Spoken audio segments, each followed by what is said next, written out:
Il était une fois en Pologne une jeune femme appelée Kinga. Un jour, elle se rend chez son père avec une bague au doigt. Son fiancé, le duc de Bolesław, l'a demandé en mariage.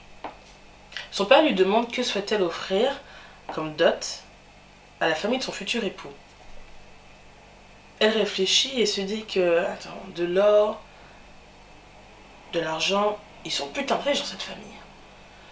Donc, elle n'est pas sûre de ce qu'elle veut offrir en dot. Elle doit se rendre en Hongrie. Et là, elle découvre des mines de sel. Elle se rend donc à un puits et décide de faire le vœu d'avoir des mines de sel en Pologne aussi. Et jette sa bague de fiançailles. Elle rentre en Pologne espérant que sa demande au Dieu a été exaucée. Sur la route, elle demande au serviteur de creuser une roche qu'elle a aperçue au loin. Il commence à creuser et tout d'un coup se rend compte que c'est du sel. Il continue de creuser et il trouve la bague de fiançailles qu'elle avait jetée dans le puits en Hongrie. Kinga est retournée auprès des siens en Pologne, marie son prince et offre la prospérité à la Pologne. Aujourd'hui, Kinga est sainte Kinga et c'est la protectrice des mineurs de sel de Pologne. Pourquoi je te parle d'elle? Je clarifie tout ça dans quelques secondes. A tout de suite.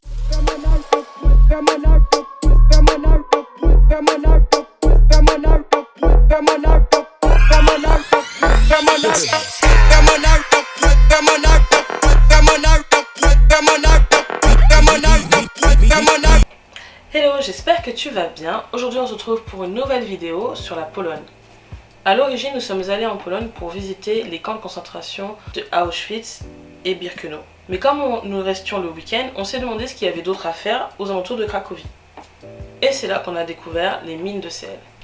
Ça aurait été vraiment dommage de ne pas faire la visite, sachant que le lieu a été enregistré dans le patrimoine mondial de l'UNESCO. Le sel en Pologne a été découvert pendant la période néolithique. L'eau salée remontait à la surface et les gens se sont rendus compte qu'ils pouvaient chauffer l'eau et créer du sel et utiliser ce sel pour conserver les aliments. Donc de cette époque et pendant tout le Moyen-Âge, le sel était hyper important puisque c'est ce qui servait à conserver la viande, le poisson. Dès le Moyen-Âge, la Pologne a commencé à produire le sel et le commercialiser et en obtenir des revenus considérables. Au tout début, ils avaient créé des galeries assez étroites et la production, l'extraction de sel était assez périlleuse pour les mineurs, sachant qu'ils pouvaient à tout moment provoquer une explosion de méthane. Et puis pendant l'ère industrielle, la production s'est rationalisée, a été faite de manière beaucoup plus efficace avec de nouvelles techniques et les galeries étaient beaucoup plus grandes, au point d'avoir des chevaux qui pouvaient voyager et transporter le sel. La production de sel s'est arrêtée à la fin des années 90 et maintenant les mines ne sont que visitées. Alors, comment ça s'est passé pour nous? On a opté pour un billet de Get Your Guide qui incluait le transport jusqu'aux mines de sel et la visite guidée, puis le transport retour bien sûr. Donc, on s'est levé tôt pour rejoindre un groupe de touristes dans le centre-ville en attendant notre navette. Puis on est arrivé sur le site, on nous a donné un break pour prendre un café, se restaurer, aller aux toilettes. Et on a ensuite retrouvé notre guide. On nous a tous munis d'audio guide pour pouvoir l'entendre correctement. Et la visite commence par une descente interminable d'escalier jusqu'aux premières mines de sel. Au bout d'un moment, j'avais la tête qui tournait à force de descendre ces escaliers en colimaçon. La guide était plutôt sympa et nous a bien expliqué comment était produit le sel, comment ces galeries fonctionnaient. Elle nous a expliqué qu'en fait, vu qu'on était très bas sous terre, on commence à 60 mètres en dessous du sol et on termine la visite à plus de 130 mètres. Donc on ne fait que descendre, toujours plus bas. Elle nous explique comment le sel se forme,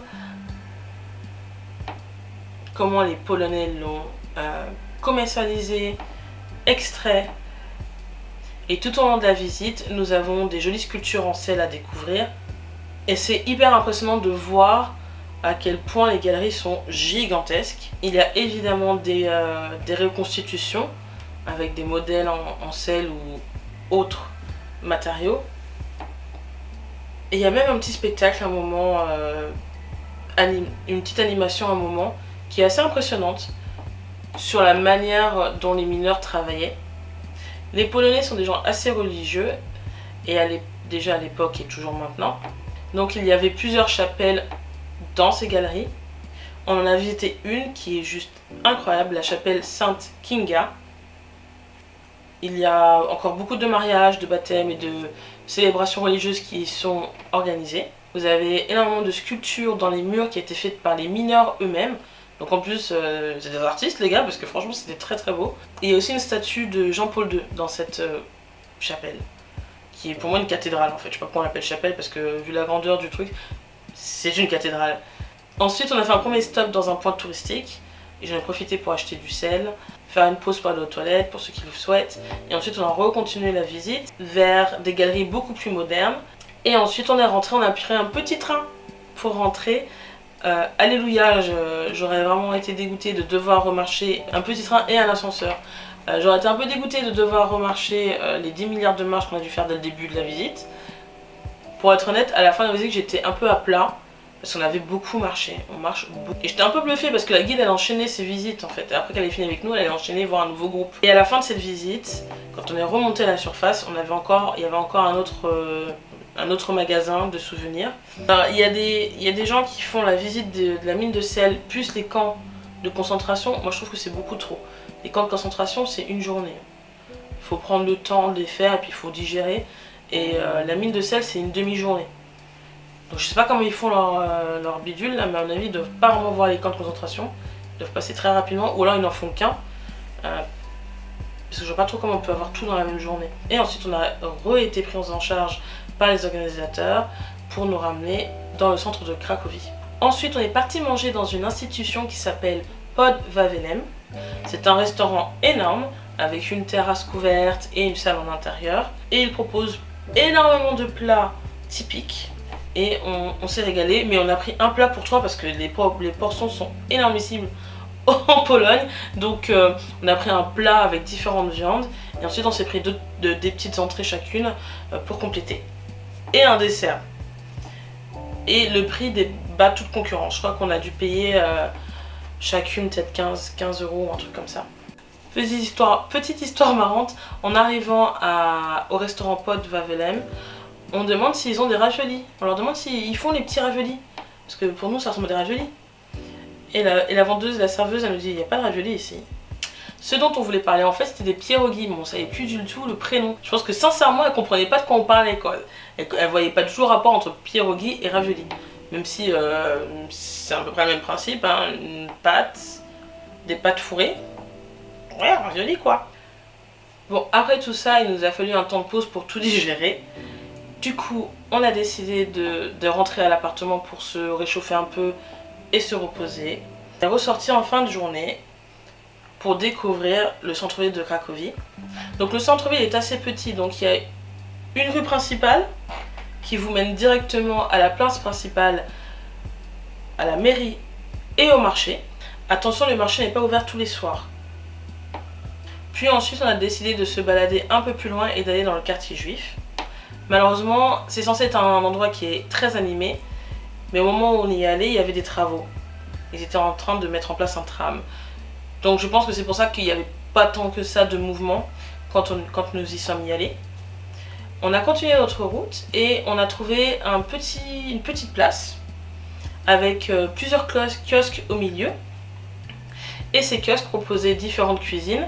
Et là on s'est motivé pour remanger une autre spécialité polonaise, le zapiekanka. Alors c'est tout simplement une demi-baguette toastée avec une garniture dedans, donc ça peut être de la viande, des légumes et du fromage. Voilà, simple, basique. Et là encore, on n'était pas prête pour les portions. Je pense qu'on aurait dû en prendre une pour deux parce que ça nous a blindé comme jamais. Apparemment, c'est ce que les Polonais mangent pour absorber l'alcool surtout. Donc retour de soirée, préparation de soirée, et je le comprends. Je te laisse donc avec un petit clip de cette journée en Pologne.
Aqui a noite bata assim.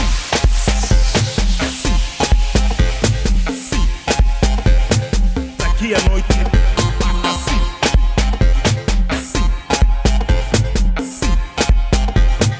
O que é que está a bater em Cabo Verde?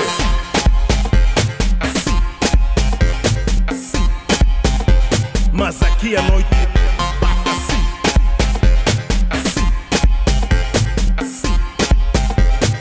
O que é que está a bater em Cabo Verde?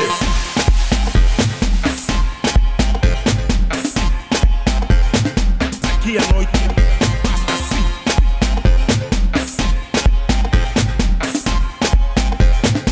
O que é que está a bater em Cabo Verde?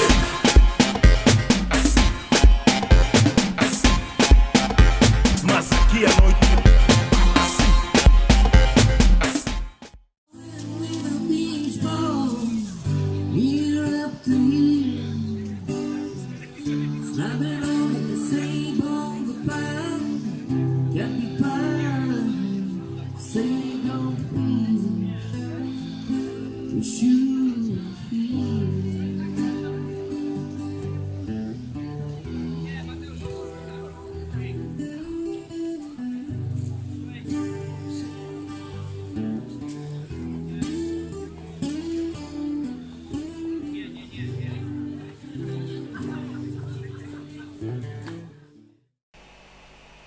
Voilà, j'espère que ça t'a plu. N'hésite pas à partager cette vidéo, à t'abonner pour suivre la suite de mes aventures. Bye!